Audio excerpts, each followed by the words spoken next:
Azərbaycan bu gün nəyə görə famil tanımalıdır? Famil kimdir?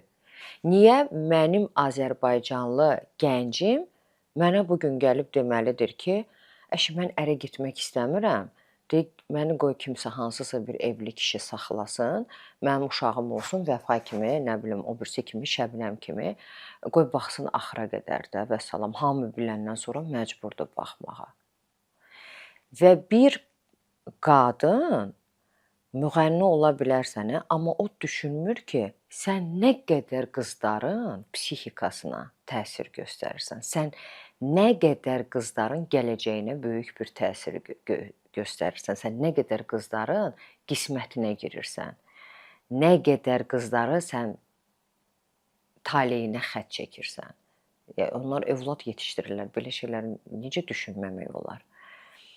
Əvvəllər mən açıq danışacağam. Kimin istəyir acığına gəlsin.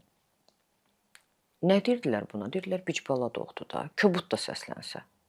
Sən başqasının ərindən doğursan, nigahsız filansız, heç nigaha baxan da yox idi.